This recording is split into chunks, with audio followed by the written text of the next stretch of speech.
Welcome to another episode of Patriots No Huddle, brought to you by PatsFans.com. Derek Havens, Mike Diabate, Steve Balscherry, your host, as always, as the Patriots defeat the Houston Texans in the divisional round to advance to the AFC Championship game. We are recording this live on Sunday, January 18th. Right around 9 p.m. Eastern Time. Thank you to all those who are listening live. Thank you for those who are downloading later. Please be sure to hit that subscribe button on YouTube, like, share, leave us a review, and give us a rating. Keep us high those podcast rankings so other Patriots fans can find us. Apple Music, Spotify, you guys know the drill. Before we do anything, Steve, how we doing today, man? We're doing really good. I mean, look, Patriots are heading to Denver. Oh, excuse me. Going to the AFC Championship game with a shot to go to the Super Bowl. Who would have thought that in a rebuild year? So it is awesome. Look, I just spent the last hour on the phone with one of my oldest and dearest friends. He was a colonel in the Army. We served together. Um, he was a college football player at USC. So, yeah, he knows ball. And the first thing he said to me, that is what home field advantage is all about.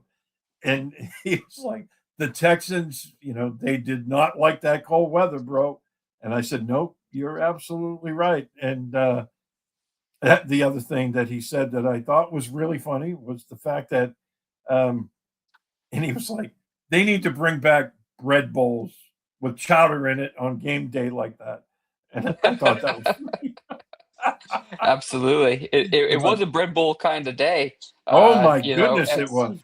Yeah, absolutely. Mike, first initial thoughts, Patriots winning in the divisional round versus the Texans, 28-16, the final score today. Yeah, again, I mean, this team can consistently win when they're not playing their best. And I mean, today was certainly not the best effort that the Patriots have had. It was an unpretty win. But when you look at what they did in the conditions they did it in against the defense that they had to go against, you really got to look at this game as a marvel of Mike Vrabel and his coaching staff of keeping his team focused. Again, like Steve said, utilizing the home field to their advantage, utilizing the weather to their advantage. But the thing that I was most impressed with was their ability to rebound from adversity, and also, if I'm giving a game ball out, I'm giving it to the red zone defense for being able to hold and keep this team off base whenever they needed to. It really helped when you take a look at the Patriots going against the Texans defense today. So huge win. I'm sure we'll get into the Denver Broncos game a little bit today. We're going to get into it more in depth later in the week. But this is a win that they should really appreciate and should really treasure because this was a complete team effort today in trying to get the job done. Well, first and foremost, what a badass performance by the defense. I mean, I thought that they were just flying around, tackling well. Uh, Zach Core calling another good game, kind of spinning it around. Guys being aggressive in pursuit. Thought they were getting some good pressure on Stroud throughout the game. Thought the guys on the edge played well. Caleb Von Chasen continues to have a good year. Christian Ellis making some plays. Marcus Jones and Carlton Davis kind of doing what they do. They make these splash plays and then sometimes give it, it kind of bites them a little bit. Specifically Davis, Jones gets beat every once in a while like he did on that touchdown catch, but he's a gamer and he brought it today too. So defensively, just an impressive performance. The Patriots now through two postseason games have only allowed one touchdown to be scored. So there's something to be said. Something to be said for that. Offensively, look, not the offensive line's best day, and certainly not Drake May's best day. He did, I think, show up and made some big throws when it counted. There were still some really good plays on offense, just not a whole lot of consistency. Steve, the defense for the Texans was everything it was pretty much built to be. And look, I was concerned about the offensive line coming in, as many people were, obviously. Will Anderson was to get some pressure on May that really disrupted the flow of things. What were your thoughts on how the performance was offensively, specifically? And Mike, I want to get your thoughts too after that. Well, offensively, look, there was a period there in the middle of the game there where they didn't get a first down for like 6 straight drives. And, you have to give Houston all the credit for that. Their defense is, we said that all week. We said that their defense is legit. It's really, really good. But I'll go back to what I said on the show last week. I said after this game, we're going to be talking about defense, but we're going to be talking about the Patriots defense, which I thought really showed up again.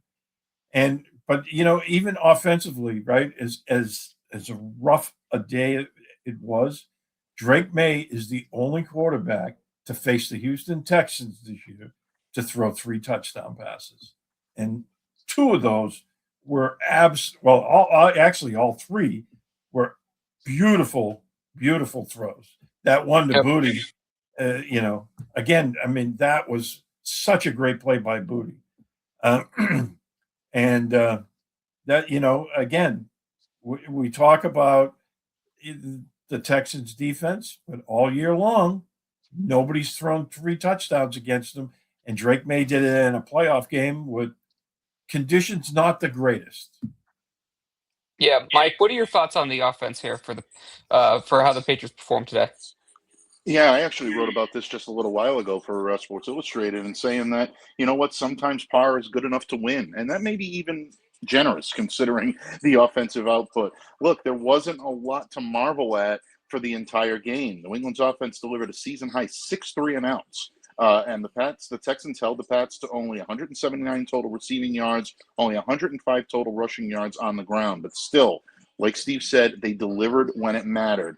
You look at Dre's 3 touchdown passes that he threw to Mario Douglas, Stephon Diggs, Kayshon Boutte especially. Those were accurate, they were on time, and they met the requirements that needed to be met for a solid touchdown. And you got to give a lot of credit to Kayshon for the catch that he made. Unbelievable. Certainly a highlight reel, and people are going to be playing that all week long, and they should be. But you got to give credit where credit is due to the guys for stepping up, especially Drake May in adversity. He's still a young quarterback going through his first postseason. I think we forget about that because of the fact that he is an MVP candidate, that this kid is essentially dealing with his second postseason game all time. You've got to give him a little bit of time to settle into that. So in that regard, yeah, I think they did what they had to do when they needed to do it. And because of that, they were in a position to advance, and now they are advancing to the AFC Championship game. So I think they did just enough to be able to win. Yeah, I think playing, the whole par metaphor, I think is or analogy, I think is just absolutely spot on. And look, I thought that they were able to kind of settle down, get back to the run game, and do things there. I really didn't love. Uh, I really just didn't love kind of just the play calling, the timing of some things. That there was way too many slow developing things early. They were doing a pretty good job with chips for the ends, Hunter and Anderson, whether it was the running backs or the tight ends. But I just would have liked to see Drake get a little bit more into a rhythm there. I will talk about the defense some more too, but go ahead. Yeah, it was strange to me because they were getting all that pressure right on the straight dropbacks through the middle of the game where they had 6 3-and-outs, right? And I kept thinking to myself, I'm surprised Josh isn't rolling him out, deliberately, moving the pocket and all that. And on that final drive where they scored that touchdown, not the final drive, but wasn't that on the third down? But first and second down, right? He rolls out to his right. He hits Austin Hooper for the first down in what seemed like forever, right? And then they did it again. And then, like, this is how you beat this team. I was surprised it took that long. But then again, look, that drive at the end of the game where it was like, I think it was almost 12 minutes left in the game. They get pinned down inside the 5-yard line, and then they take the ball and they ran it right down the Texans' throat all the way to midfield. Yes, they had to end up punting, but they ate up 6 minutes of clock, and that was a big-time drive. No points, but that was a big-time drive against that defense because it's like, okay, we're pinning our ears back, and we're just going to run the ball right at you. and they Yep. did that, and I thought that was huge. They have no problem getting into a rock fight. There's no doubt about that. I mean, they have they They don't are blink. they don't, and I think that's a tribute and a testament to Vrabel and what he's instilled in this team and everything like that. How he wants to play. I do want to talk about the defense. Before I do, Mike, how concerned are you with the fumbling issues with Drake May? I think it's absolutely fair to criticize. I mean, I think he deserves criticism for his play in the first two games, specifically this game. Obviously, we know that he had some issues in the first half last week. He was able to have a better second half. Again, threw some touchdown passes, so we want to give him some credit there. But the fumble issues are real. How concerned are you with this moving forward, or is this just kind of a case of tough defenses back-to-back weeks, playoff football, rookie side of the line? You're not really, panicking yet.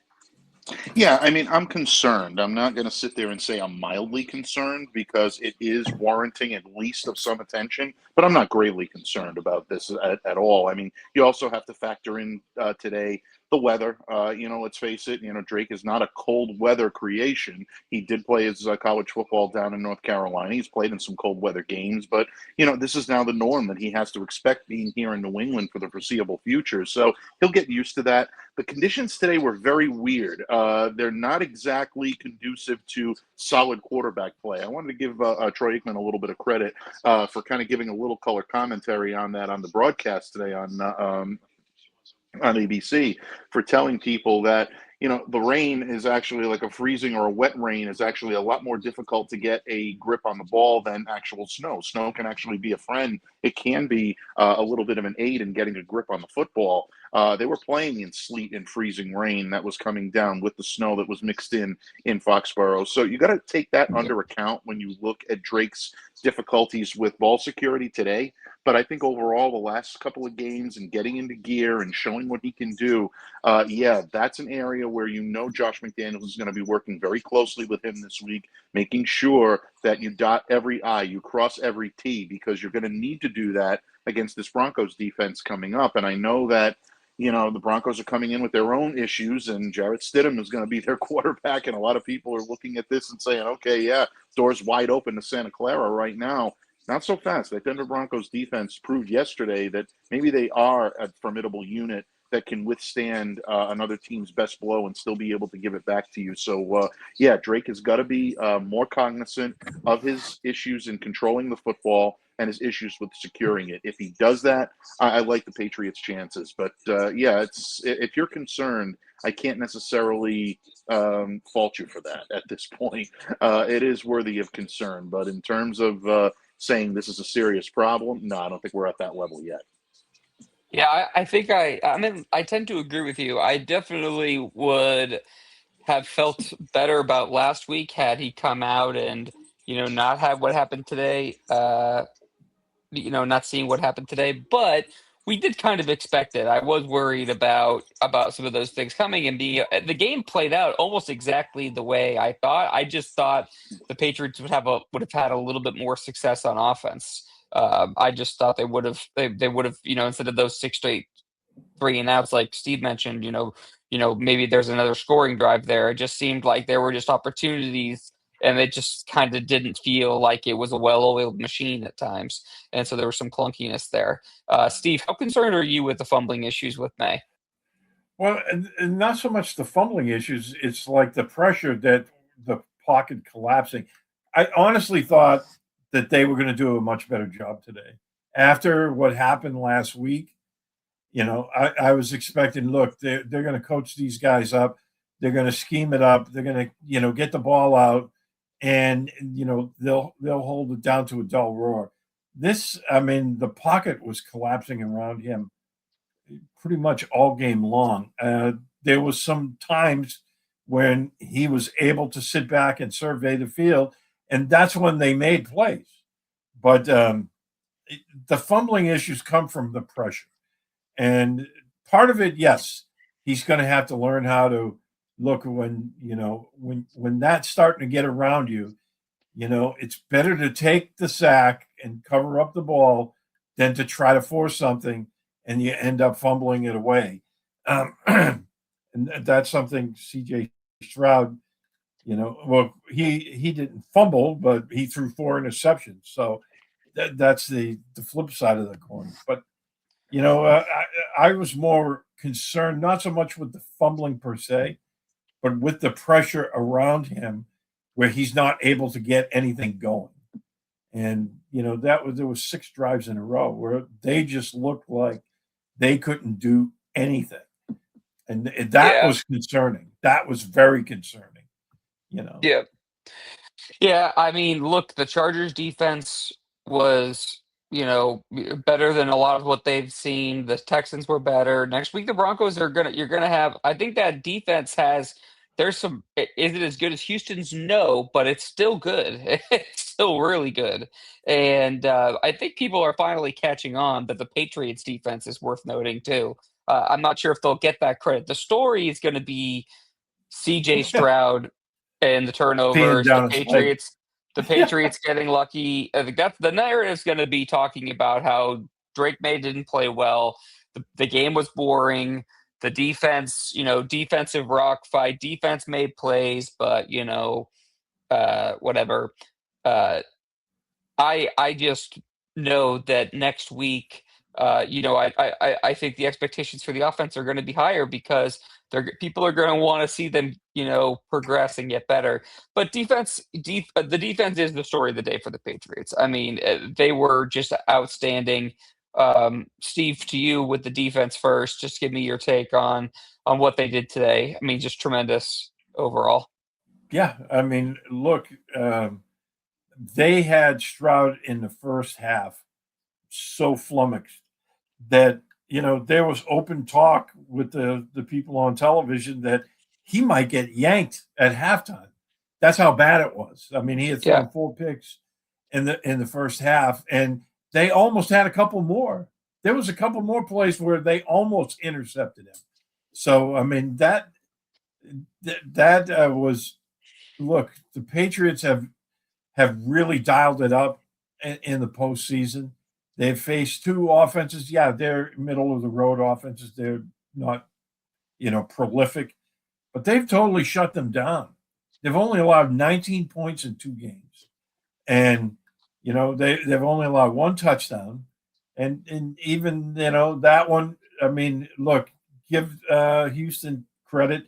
They answered the Patriots. They went on a long drive, kicked a field goal, and then the touchdown drive was actually a short field on the turnover by May. So, look, the Patriots defense has been playing lights out.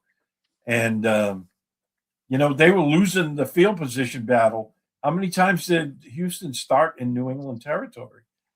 And the defense answered the bell. And the coverage in the secondary has been phenomenal these first 2 games. Now, granted, Houston was missing a couple of guys. That happens this time of year, but and they'll face a better group of receivers next week. But at the same time, the way the defense is playing on all 3 levels, Milton Williams has been worth every penny that they signed him for. Yeah, he played really well today. I loved what I've seen from him. Chason has been a steal. Nobody expected him to be the player he's been for them this year. And then again, Marcus Jones does Marcus Jones things. Carlton Davis had 2 picks. He gets picked on with the refs because he wasn't doing anything that Houston's corners were doing all game long. And they finally called one, in the fourth quarter, or whatever it was, But I just look at the defense, all 3 levels. They've been playing tremendous football, and they really shut down Houston's offense, which I said they were going to do. So that didn't come as a surprise. Yeah, Mike, thoughts on anything Steve just shared and just really about the defense and how they balled out today? Yeah, I mean, you can't say enough about what this defense did today. This was a historically great day for the New England Patriots defense. And I'm glad you guys opened the segment by talking about the national pundits and the narrative that's going to be surrounding this team regarding luck. You even saw it at halftime. You know, I mean, Ryan Clark looked like he was having a mental breakdown there, like trying to get CJ Stroud back in the game. And they got to do this because I can't handle another Patriots postseason. You know, that's what he's thinking. And Yes, look, bottom didn't line. it come off that way? Absolutely. That's exactly what he was thinking. That's everything that was going through my mind as I'm watching that halftime display.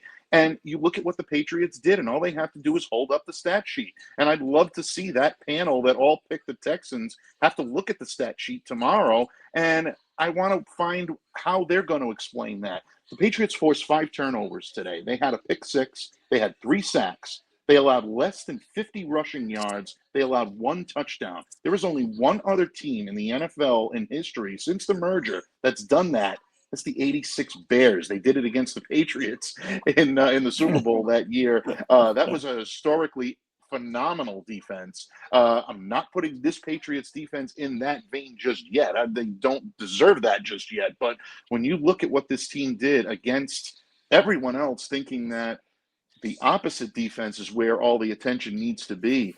They clearly took it to heart. Milton Williams admitted after the game that they saw the ESPN panel all pick against them. It served as a motivating factor. They put it up on the bulletin board. Well, this team continues to remind me, not in body, but in spirit, of that 0-1 team that just completely felt disrespected and felt like no one was giving them a chance, and everyone was talking about the luck that they had to get to where they were. They're out to prove that they can do it with talent and they can do it with true grit. That, to me, is how you build a championship club. So anyone thinking this is a lucky game for the New England Patriots, take a look at that stat sheet, and I defy you to tell me that this defense didn't carry them to a win today. I really am getting frustrated with people talking about, again, all these defenses in the postseason and not including the Patriots in many conversations. And I simply don't understand it. I really don't. I mean, at some point, you have to give them credit for their performance on the season on balance. And again, to Mike's point, it was a historic day for the unit, and uh, maybe it's just because they're not household names, and I do get that. I mean, I can understand that maybe like the quote unquote star power isn't there with some of those guys, but you have one of the best young cornerbacks in the game, Gonzalez, really playing well in his postseason debut here. These first 2 games, he was right there. I think that Jalen Hawkins and Craig Woodson have just flown under the radar and not been talked about enough. And I'll put my hand up as I haven't talked about them enough, really. And they deserve to, because they're very consistent and what they do game in and game out. There's something to be said for that. What we've seen from this linebacker core, the way that they've been able to play downhill and really just like to lay some lumber there, I think is impressive. And up front, they're getting push. I mean, you're even seeing Corey Durden getting the start today on defense because he's earned it, and he's a name that hasn't been really spoken about as well. Tonga making plays. Obviously, we know about Williams and Barmore. Chase on in the mix. Anthony Jennings going ahead and making plays. They're continuing to show that they are very, very top to bottom, um, just thorough on defense. Again, I didn't even mention Marcus Jones or Carlton Davis, and I'm sure there's others I'm forgetting, but I guess I'm saying all that to say this: they might not be household names, but they are a good defensive unit, and people are starting to figure it out. And I think Jarrett Stidham's going to have a hard time with them next week too. But we'll talk about the Broncos. We'll share our thoughts briefly before we're done, and then, as Mike alluded to, we are going to do our normal show midweek to talk about that game. Uh, Steve, thoughts on the weather? I know we did talk about a little bit. Thoughts on the weather, the atmosphere today. Any thoughts surrounding that? And also, I want to touch on special teams as well. Well, look, I think the weather was a definite factor today. I mean, the Patriots, they live up in New England where they practice outside, they play outside. They're tested when it comes to this type of weather. Houston, they come from Texas, where they play in a dome. I think you could see the difference, especially not so much with Houston's defense, but with their offense. Their offense did not look comfortable all game long. And you can talk about the guys they were missing and whatnot, but the other guys are out there. You have to make plays, and they weren't. They were dropping passes. They were falling down. They just, they were being manhandled at the point of attack. And again, we heard all week about Houston's defense, and nobody was mentioning the Patriots, right? But I think the weather had a factor on that offensive unit. I think it was a huge fact. Again, I told you, I spoke to my good friend Stu Braden, and he was like that. I mean, he played high-level college football, so he knows. And he said that's what home field advantage is all about. That weather. I mean, and I think special teams today, I think it was kind of even. I thought Houston made a couple of. I mean, there was a couple of great punts. There was a great play where they down the ball inside the 5. Yep. But I think the Patriots special teams also stepped up in a big way. Obviously, Andy Borregales didn't have to make any field goals, but he made all of his extra points. The last one was a little iffy, but it went through. And I thought Bryce Behringer handled everything really well today. Coverage units, excellent today. So, I think the special teams game came out kind of even between both teams. I thought both teams' special teams played excellent today. Yeah.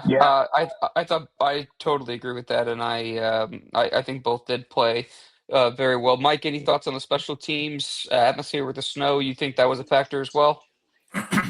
Oh, absolutely. I think Steve hit the nail right on the head as far as special teams go. Look, it is so predicated on so many different factors of weather and comfort and playing surfaces. Those all factor into tackling. They factor into the kicking game, into being able to return. So there's so much that's predicated on the weather. And I think Jeremy Springer and his staff did a great job of preparing this team to play, not only through the conditions, but also the magnitude of the game. And I think sometimes we forget about that too. We worry so much about all of the outside factors that we forget about the fact that a lot of these guys are playing in their first postseason run, and it's overwhelming. You look around the stadium, you hear, your love blasting on the stereo The system PA over there. system, I could not think of. Thank you very much. Lost my train of thought there for a minute. And of course, you hear "Living on a Prayer," and all these things are going through, the pipeline, and they're feeling that moment. The magnitude can overwhelm you, and when you have a coaching staff that allows you to keep things even keel, it makes it so much more rewarding when you're able to get the win. I remember talking to guys from the old, dynasty teams, the early days, the 01, the 03 teams, that said that one thing about Belichick and his staff is they consistently were able to shield them from the magnitude of the moment and let them live in the game itself, not necessarily in what the game meant. So in a lot of regards, yeah, I see a lot of those similarities. And I think that the unit played very well as well. Brendan Schooler, once again, 3 special teams tackles, 4 games this year now where he's had 3 special teams tackles, and he's always in and around the ball. He sets the tone, but, I really did. I thought the coverage units were very good, and I thought the specialists performed well as well. So good stuff all around for the Pats special teams. Yeah, I was a little surprised too. Just kind of going through. I mean, I think a lot of it was a testament to how the Patriots finished the game, but the Patriots ended up winning time of possession 32 and 9 seconds to 27 minutes 51 seconds for Houston. But if you had told me the Patriots going into the game were going to have 2 fumbles lost, an interception, 5 sacks allowed, and only go 3 of 14 on third down, I would have told you they lose that game, more But often than not. the interception, I didn't have any issue Yeah, with. that's a throwaway. It's a Yeah, throwaway. because that was like the last play of the half, and they threw a Hail Mary into the end zone. And so, it comes up on the stat sheet as an interception, but I don't. That one to me is I I don't was know. really more or less saying that if you had not seen the game and just saw that stat Oh sheet, yeah. obviously with the context of seeing the game, the interception means nothing, but just seeing the stat sheet, it's like, well, that probably didn't look great. I was actually almost a little surprised they didn't just send Andy out there and let him boom it, but the weather being the weather, I know it got worse as the game progressed, but it also was what that would have been almost had to be what almost 70 yards, like 60 in the 60s. Yeah. So it would have been it would have been a tough shot. If they picked up a couple more, I think they would have just sent Andy out there and tried to boom it through. That's why that play. It was interesting because the play before I thought Stephon Diggs had been interfered with, and if they called that, they were Oh in my much. gosh. Sorry, Red Zone Derek's breaking in. The cardiac Bears just tied it with 18 seconds to go. Well, they just threw a touchdown. They have to kick the extra point, but it's That's the 17-16. Bears this year, That's the right? Bears. Sorry, yeah, And let me that's tell you what, typical of this. the biggest nightmare right now for the NFL is to not have Matthew Stafford in the Super Bowl. Oh yeah. Because if you're looking at Caleb Williams or um, um, what's his name from the Seahawks and from the NFC, right? Or Drake May or Jarrett Stidham from the AFC. This is lacking that NFL star power thing, right? Oh, definitely. And Absolutely. this would be the NFL's worst nightmare. Like, say for instance, the Bears win today, and or the Seahawks win next week, right? And whoever, and Stafford's out, and then you have Sam Darnold, Sam Darnold, right? Not Sam Darnold. I'm just drawing a blank tonight. Anyway, or No, I'm Stidham, you were trying. right, Sam Darnold. Yeah, Sam Darnold, right? Yeah, Yeah. yeah. had one I mean, too let's be many honest. I mean, cocktails after the game. I apologize. I was hey, celebrating a what you little do on hard your there, own but time. hey, it's been a It while. is a 2 cube night. I understand it. Yeah, it was a 3 Jack Daniels night tonight. So hey, I'm allowed once in a while, he you are in postseason form, and I can appreciate that. I got to Uh, represent too. I got my boys behind me, yeah, I saw that absolutely. Uh, so so that was an absolutely crazy play here for the Bears. It's just what they've done all season. I think you can tell we are in live show game post game form here late on the East Coast. Again, thanks for everyone who's joining us live. Uh, we gotta just at least give our initial thoughts here on this Patriots Broncos matchup coming up. It is Sunday 3 p.m. Eastern. Um, Mike, initial thoughts on the Broncos matchup in the AFC title game. Well, without question, the Patriots are going to face another team where they're going to have to be very cognizant of their defensive prowess. And again, I think it's going to be incumbent upon Mike Vrabel and his coaching staff to keep this team grounded, keep this team focused on the problem at hand. But we're going to need to see some cleanup, like you said before. And Steve, I thought you articulated this very well earlier. There were stretches in the game today where New England's offense did not look capable of sustaining a lengthy drive. They need to work those kinks out. They need to find ways to be able to perform when maybe Drake is not having his best game. Maybe there are problems along the offensive line. They've got to find ways to either move the ball or get inventive about ways that they're going to scheme moving forward. If they can start doing that, then I think they will have the upper hand when it comes to this matchup. Stidham is a wild card. I know everybody's, again, looking at this as the open door to the Super Bowl right now. But let's not forget, Stidham is a different quarterback. He's been under the tutelage now of Sean Payton, who's a different animal when it comes to stuff like this. I'm sure he's going to have him ready to go. I'm sure he's had him ready to go in the mode of Bo Nix all season long. So who knows what type of performance you're going to get from him. I'm sure he's going to be pumped up. The whole revenge game is going to be, through the roof this week in terms of the national and local narrative. I think that's going to be interesting. But to me, if the Patriots are winning this game, it's going to be because their offense found a way to neutralize what they do well, and that's play defensive football. Yeah, I think that it will be a very fascinating matchup.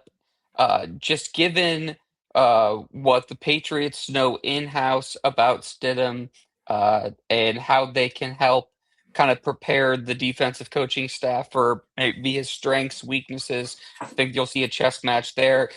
Sean Payton is an aggressive head coach. Mike Vrabel's an aggressive head coach.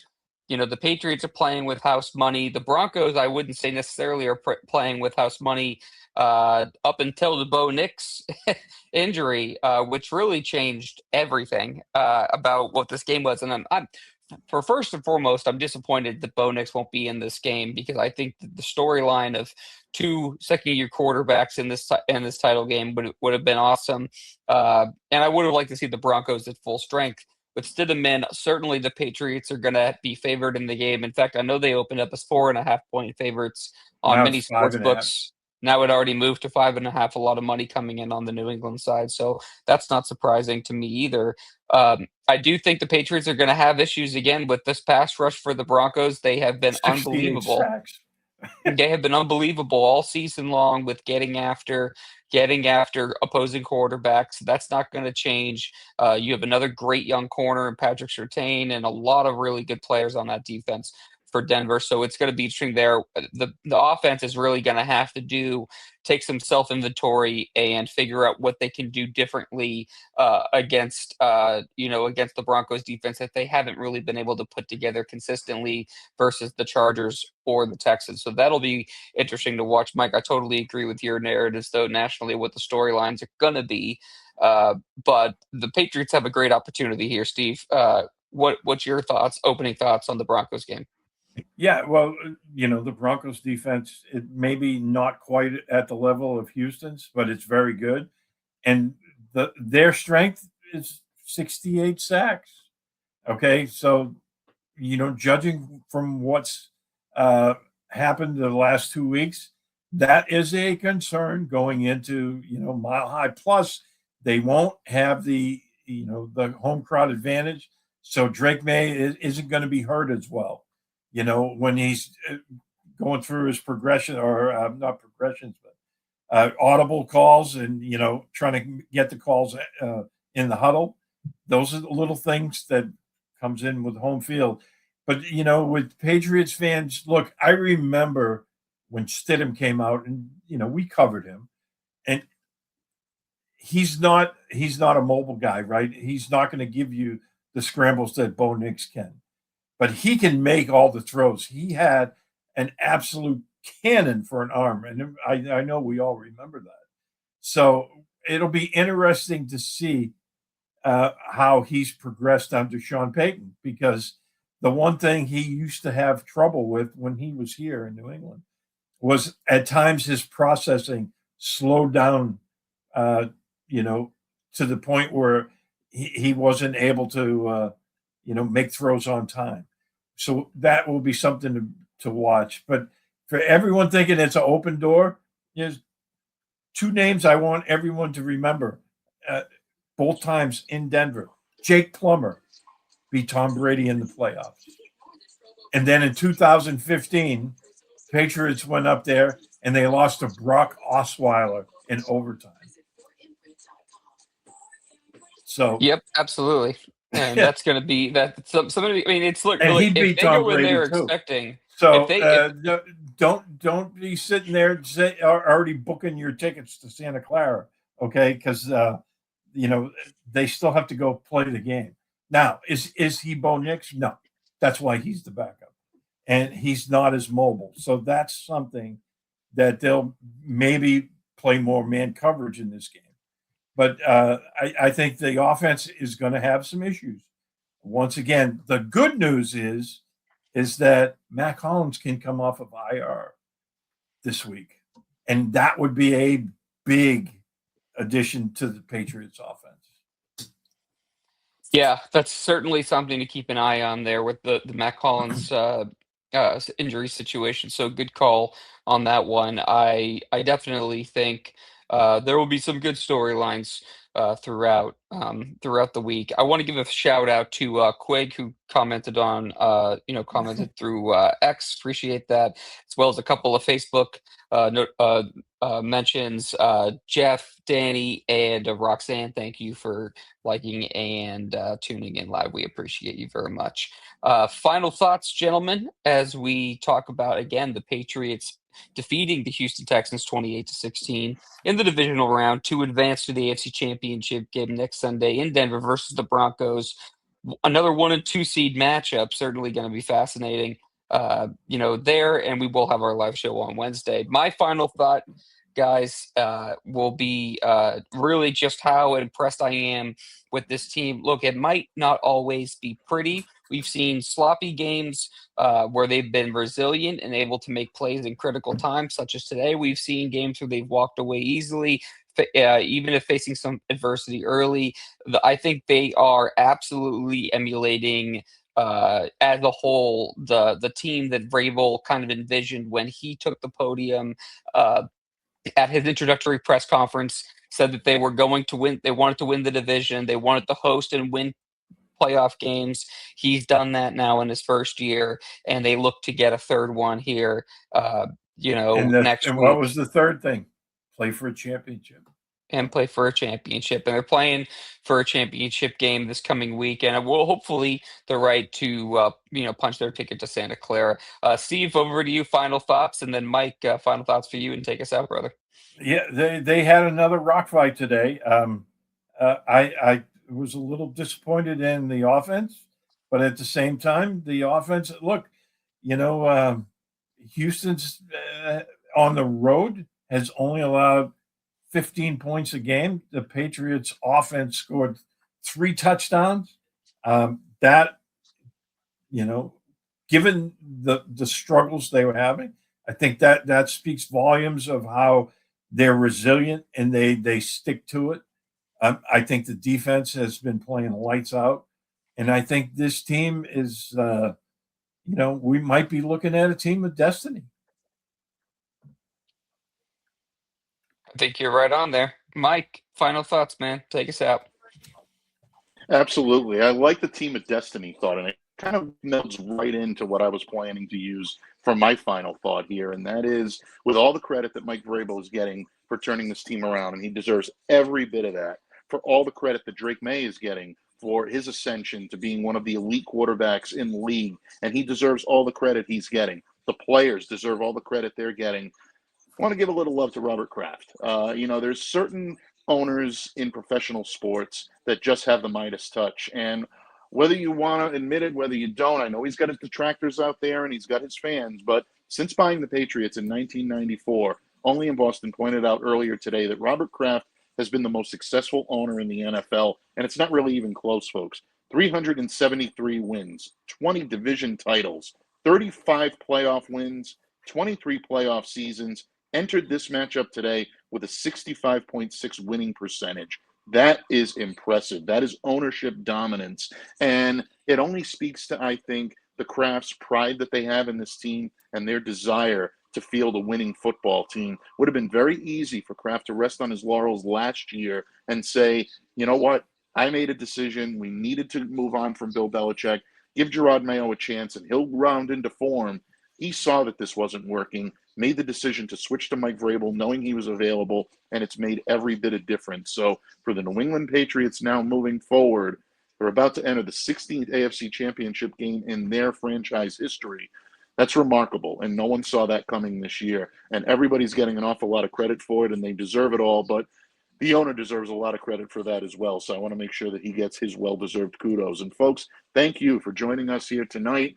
You're enjoying a Victory Sunday night, a Victory Monday tomorrow, a holiday. How much better can it get than the Patriots are headed to Mile High for the AFC Championship game against the Denver Broncos at Empower Field. It's going to be a happening 3 p.m. next Sunday. Patriots kick off the AFC Championship game. In the meantime, keep it right here on Patriots No Huddle because we're going to continue to bring you the very latest all week long as we count you down to kickoff between the Patriots and Broncos this Sunday, January 25th, AFC Championship game.